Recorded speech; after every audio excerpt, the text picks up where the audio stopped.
toutes et à tous, je viens vous voir cet après-midi avec ce petit rayon de soleil, pour vous présenter le deuxième album que j'ai réalisé avec la box Scrap du mois de septembre, tout en colle bien sûr.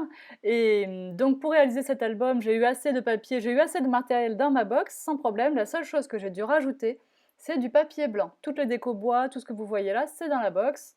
Il n'y a pas de souci, j'ai juste rajouté 5 feuilles de maya blanc, ou peut-être même pas, peut-être 3 feuilles, je sais plus, enfin un peu de maya. Et voilà, donc je vous fais un petit tour d'horizon et juste après la partie technique. Donc tout d'abord, je vous montre que j'ai décoré les tags des pages avec des tampons Paper Artsy. Donc ici, un petit tampon herbe que j'ai colorié. J'ai utilisé les mots en bois que vous avez donc dans votre box et toutes les chutes de papier à motif que j'avais de l'album précédent. Pour faire ce tag-là, tout autour, donc c'est juste un carré blanc, et tout autour répéter une partie de ce motif que ensuite j'ai mis en couleur. J'ai utilisé les 2 grandes planches de tampon Paper Artsy et une petite planche. La déco bois Petit Bonheur Ensemble avec un papillon fourni dans la box dedans. Ici, c'est un soleil ou une fleur de tournesol, ça sera ce que vous voudrez. Selon les couleurs que vous mettrez, ça pourrait être encore autre chose, d'une planche de tampon Paper Artsy. Les petits pissenlits, c'est un petit tampon Paper Artsy, donc un petit peu moins cher forcément. Le voilà. Donc une fois mis en couleur, ce que ça peut donner, un exemple. J'ai utilisé mes crayons de couleur Faber-Castell Polychromos, bien sûr, puisque on n'aurait pas un résultat aussi vif sans ça, et puis la solution de mélange pour crayon de couleur. Voilà le petit clown de cette planche de tampon. Donc c'est un album un petit peu Leporello en fait, et qui s'ouvre du coup dans les deux sens. Je n'ai pas décoré les tags du fond, j'étais un peu feignante, mais voilà, j'avais assez de papier à motifs dans cette box qui contenait quand même 16 pages de papier en 15-15 pour faire ces deux albums. J'espère qu'il vous plaît, on passe à la technique. Allez, on y va pour la partie technique de cet album. Donc il va vous falloir 2 carrés de 12 par 12 et une bande de 12 par 1,5 cm. Ne vous occupez pas des autres, c'est que j'avais prévu de faire autrement au départ. Ensuite, vous allez prendre votre colle clé au colle et puis un des papiers que vous aimez pour faire le dos de votre album. Et vous allez coller, grâce à un pinceau et à la colle, le carton sur le papier, comme je l'avais positionné ici au départ. Je vous conseille avant ça d'éventuellement passer les tranches de votre carton avec un marqueur de la bonne couleur. Moi je l'ai fait après, mais l'inconvénient c'est que le marqueur a bavé un peu dans le papier et du coup bon, on le voit un petit peu. Il vaut mieux le faire maintenant avant que ce soit collé. Et donc vous collez votre carton dans un coin de votre papier, puisqu'ici je n'ai pas décidé de faire des rabats, enfin de cacher la tranche en fait du carton. J'ai décidé de faire souvent dans les box pour vous faire des albums plus faciles, je pratique comme ça. En général, dans les tout en boîte, je vous montre les techniques un peu plus avancées. Donc vous faites pareil pour la couverture de devant. En général, je sélectionne toujours mes 2 papiers préférés pour les couvertures. En tout cas, sûr pour celle de devant, je prends mon préféré parce que c'est le papier qu'on verra le plus.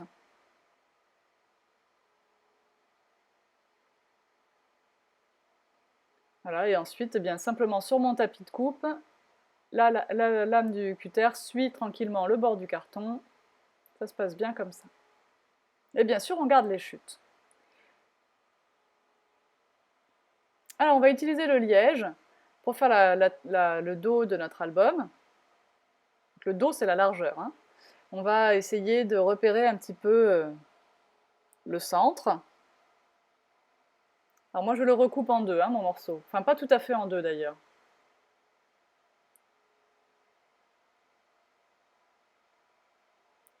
Il fait à peu près 3,5 cm de large sur la hauteur que je vous ai fournie. Alors le liège, c'est un petit peu fragile au départ, donc on fera attention de ne pas trop le manipuler tant que tout n'est pas bien sec. On colle le morceau de l'épaisseur de notre album sur le liège, puis on va lui coller les 2 morceaux bien alignés sur les côtés en gardant un espace suffisamment large. Plus large que d'habitude, il ne faut pas qu'il y ait une contrainte trop importante sur le liège, sinon il va se déchirer quand vous allez fermer l'album. Donc pensez bien à garder un espace assez large, en tout cas bien plus large que ce que vous auriez fait habituellement avec juste du papier ou de la toile de reliure.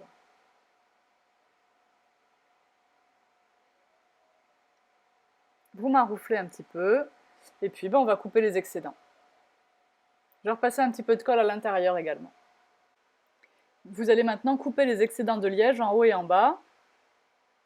Attention, surtout si la colle n'est pas encore sèche à ce moment-là. Alors nous allons maintenant habiller l'intérieur. Je choisis là encore un des papiers que j'aime le plus pour faire l'intérieur de la couverture de devant et la partie centrale. Je regarde jusqu'où je dois mettre de la colle, parce que je n'ai pas recoupé ce papier en largeur, simplement en hauteur, à 12 cm comme les cartons. Mais vous pouvez également, comme je vais le faire ici, le coller en entier pour le moment et recouper ensuite l'excédent.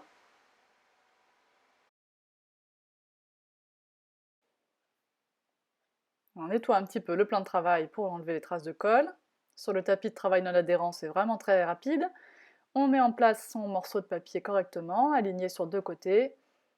Ici, on rentre un petit peu dans les creux, mais pas trop, parce que, attention, si vous rentrez dans les creux ici des cartons avec votre papier, ça va gêner le pliage. Et si ça gêne le pliage, ça fait forcer sur le papier à l'extérieur, et c'est là que vous créez des déchirures. Donc, c'est pas très utile de marquer démesurément les plis entre les cartons à l'intérieur de la couverture.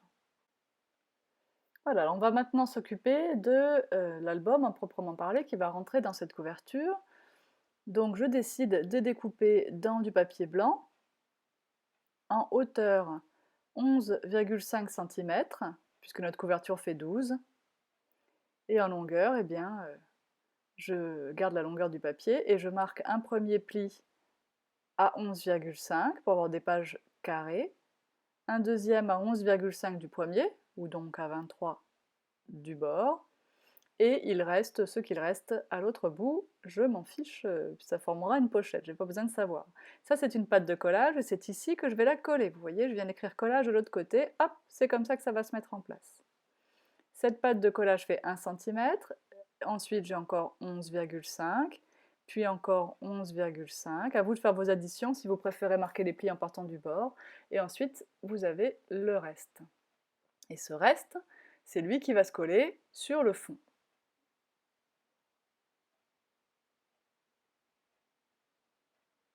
On colle d'abord pour le matage un papier de 12 par 11,8 cm. Et pourquoi on fait ça? Parce qu'on veut que les 12 cm ils soient bien bord à bord avec le carton et les 11,8 pour que ça n'aille pas gêner dans le pli vers l'intérieur. Hein. Et puis vous voyez, ici je vous marque collage-collage parce que ça sera la pochette sur le devant, la première page de l'album. Et puis à l'arrière, vous avez peut-être vu, j'ai marqué collage aussi parce qu'on va coller simplement sous forme de pochette le dernier rabat. On y vient, voilà, première page, deuxième page. Et vous voyez que ce reste là qui est sur la couverture du fond, il va être collé comme une pochette. Et comme c'est un accordéon, on pourra aussi l'ouvrir dans l'autre sens. Allez, on y va. Tous les papiers blancs ici, je les ai passés à l'encre Distress. J'ai pris la Gathered Twigs. Vous prenez la Ground Espresso, la Vintage Photo, la Walnut Stain, la... je sais pas, j'en ai d'autres en tête là, mais ça me revient pas les noms en anglais. Une encre marron, c'est ce que j'ai choisi comme tonalité parce que ça s'adapte bien aux couleurs assez prononcées du papier. Ça va avec tout. Donc j'assemble mes pages comme je vous l'ai montré dans le montage précédemment. Alors les seules zones que je n'ai pas ancrées sont celles dont je suis sûre qu'elles seront cachées. Voilà, ici j'en profite pour fermer tout de suite la pochette sur ma première page.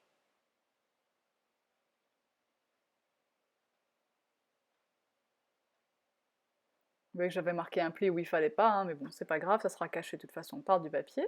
Ici, je choisis une chute de papier que j'ai depuis fort longtemps pour habiller le fond. Donc je la coupe à 12 par 11,8 comme je vous l'avais indiqué tout à l'heure. Tous mes bords de papier seront passés à l'encre Distress.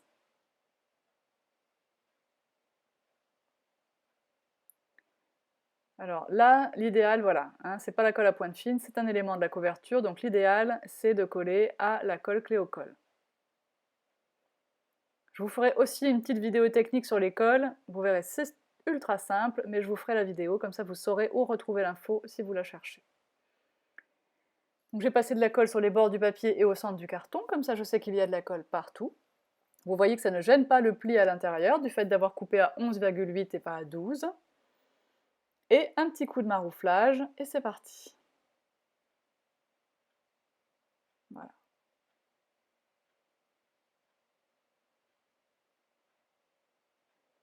Donc vous voyez que je vais coller ici simplement avec 3 filets de colle pour former une pochette sur la couverture du fond. N'oubliez pas celui-là. Et on centre à peu près en hauteur. Moi j'ai mis un petit peu bas le mien. Il va maintenant rester simplement des opérations de matage. On va essayer de former des pochettes avec notre matage également, et puis on va mettre des tags qu'on va décorer avec des tampons. Moi j'ai choisi tous mes tampons Paper Artsy, dont je suis folle amoureuse, et que j'ai mis en couleur avec mes crayons de couleur Polychromos. Nous voyons ça juste après. Enfin, vous l'avez vu dans la présentation, et je vous montrerai les photos en gros plan à la fin de la vidéo. Donc ici, tout simplement, je prends dans mes chutes de papier bien voilà, des papiers qui me plaisent, je mets à chaque fois un peu d'encre dessus, et ça me sert pour mater. Je n'avais pas de papier suffisamment large pour la zone ici devant la pochette, c'est pas grave. J'ai choisi de garder un bord du coup, et ça fait très joli quand même. Alors celui-ci que je suis en train de choisir, là, j'aurais dû le coller comme à la façon d'une pochette, et j'ai oublié de le faire, alors c'est pas grave, du coup c'est pas une pochette, mais vous pourrez faire une pochette. Donc le papier à rayures orange, lui, sera collé en entier, ça c'est sûr. C'est l'autre morceau que vous avez intérêt à coller seulement sur 3 côtés pour pouvoir y glisser un petit tag. Et toujours de l'encre au bord de tous les papiers.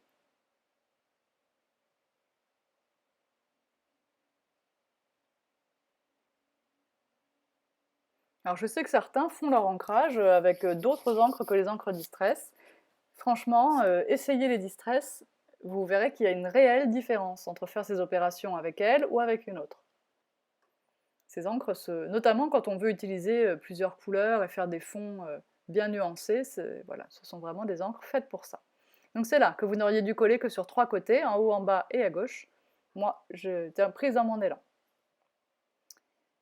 Ici, je décide de faire une petite pochette à l'intérieur. Donc toujours, je coupe mes papiers à la hauteur de la base de page. Je me fiche pas mal de leur largeur. Et je les colle sur 3 côtés. C'est on ne peut plus simple, c'est vite fait et c'est très joli.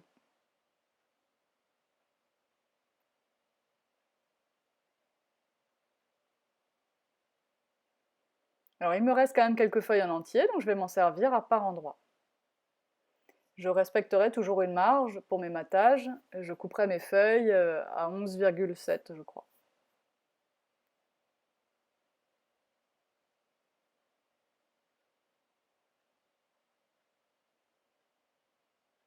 Alors je ne mets jamais de colle en croix au centre de mes papiers de matage pour éviter que lorsqu'ils vont gondoler avec le temps, pour éviter qu'on ne voit les traces de colle.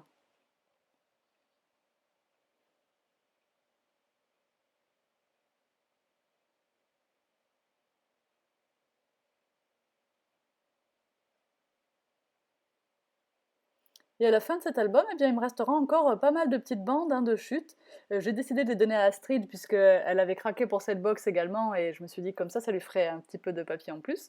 Mais vous auriez largement eu de quoi faire encore des cartes avec les chutes ou des marque-pages. Enfin voilà, il y a encore vraiment de quoi faire avec cette box. Les 2 albums ne suffisent pas à tout écluser.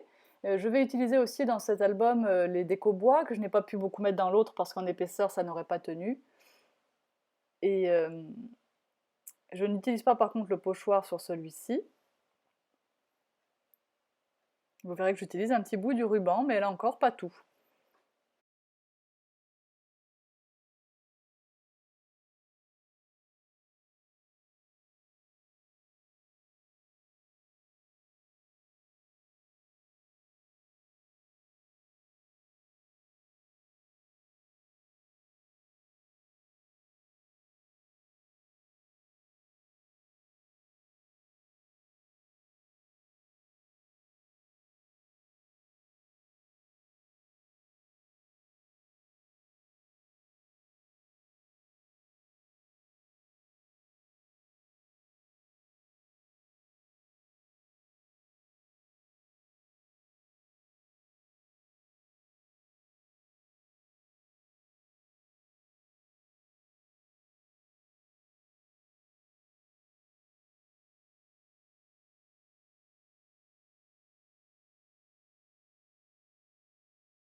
Allez, on va maintenant former des tags avec nos chutes de papier Maya. Alors là encore, je ne m'embête pas, j'essaye de mesurer grosso modo avec ma règle. Je prends en hauteur ce que j'ai dans mes chutes et j'essaye de faire des largeurs à peu près correctes par rapport à l'album. Mais il n'y a pas, ce n'est pas grave que vos tags soient plus grands ou plus petits d'un demi-centimètre ou même d'un centimètre, au contraire. Prévoyez-les suffisamment petits, entre guillemets, pour qu'ils rentrent facilement dans les pochettes. Voilà, il faut bien enlever 1 centimètre à la hauteur d'une pochette, par exemple, surtout quand elle est fermée avec de la colle comme ici, puisque ça réduit quand même les ouvertures. Et ensuite, eh bien, des perforatrices à angle rond pour faire les coins des tags, ou à angle décoré, peu importe. Ça fait quelque chose de moins carré quand même, de plus joli. Si vous n'avez pas de perforatrice, eh bien, vous tracez un cercle dans les coins de vos papiers avec un tube de médicament, et vous obtiendrez des angles ronds. Je veux dire, l'outillage n'est pas strictement indispensable pour réaliser des choses jolies euh, et fines. Ça prend plus de temps, c'est sûr, mais si vous ne pouvez pas, si vous n'avez pas, aucun problème, vous arriverez à un résultat très très chouette aussi avec un minimum de matériel. Voilà, donc il va rester à décorer ces tags. Alors pour la couverture devant, j'avais collé mon liège un petit peu de travers, donc je vais coller mon ruban en l'enduisant de double face. Et je vais faire en sorte qu'il revienne aussi vers l'intérieur de la couverture, de façon à ce qu'on ne voit pas de stop. Et donc je colle mon double face sur mon ruban, tout simplement, et puis je vais le mettre en place. J'enlève la protection. Alors mon scotch double face a ceci d'agréable que sa protection blanche est plus large que le scotch, du coup elle est facile à attraper.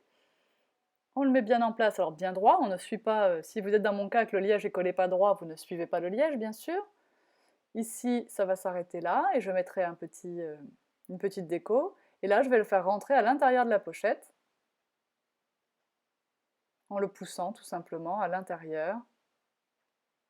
Voilà.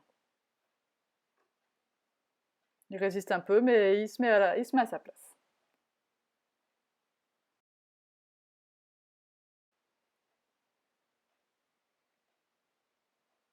Alors pour cacher en haut, eh bien je sors la boîte dans laquelle je fais des petites découpes quand j'ai des chutes de papier et que j'ai ma Cuttlebug de sortie, eh bien je fais toujours des petites découpes d'avance. Et comme ça me permet de choisir dedans celle qui va aller le mieux sans avoir à aller chercher les die et à tout mettre en place. J'aime bien avoir des petites choses comme ça d'avance. Hop, je mets un peu de colle ici et j'en mets un peu en bas, de cette façon il aura l'air un tout petit peu bombé. Et dessus, je collerai un tout petit oiseau en bois fourni dans votre box. C'est déjà le moment de vous montrer les photos finish de cet album. Donc voici la couverture que j'ai décorée avec une rosace en bois et une petite fleur en carton dans la box, qui était dans la box, avec sa petite perle au milieu. Et j'ai mis, vous voyez, toutes les petites déco bois qui étaient inclus sur les pages, et j'ai décoré tous mes tags avec des tampons Paper Artsy. J'ai utilisé plusieurs planches, j'aime beaucoup beaucoup ces tampons, ils sont très créatifs, vous voyez ici le bord du tag. Et ensuite ces tampons, bien sûr, je les ai mis en couleur avec mes crayons de couleur polychromos, puisque j'ai la chance d'être bien équipée.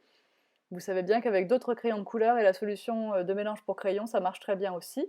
Simplement ici, avec ces crayons-là, les couleurs sont plus vives. J'ai une petite affection particulière pour le soleil et le petit clown de cette page, qui sont vraiment vraiment sympas. Et à l'arrière, je n'ai pas encore pris le temps de décorer les tags, mais en tout cas, j'ai collé les petits mots. Voilà, c'est mon deuxième album avec cette box du mois de septembre. Il y en reste quelques-unes, pas beaucoup, en vente en boutique parce que je l'ai refait un petit peu. Vous trouverez comme d'habitude tous les liens vers les produits que j'ai utilisés dans l'article qui correspond à ce projet sur le blog. Pour ma part, j'en ai fini avec la box du mois de septembre. Je me penche sur celle du mois d'octobre. Bien sûr, vous pouvez vous abonner à tout moment aux box du mois ou attendre qu'elle sorte pour savoir si elle va vous plaire et la commander en boutique individuellement. Je vous dis à bientôt. Bye bye!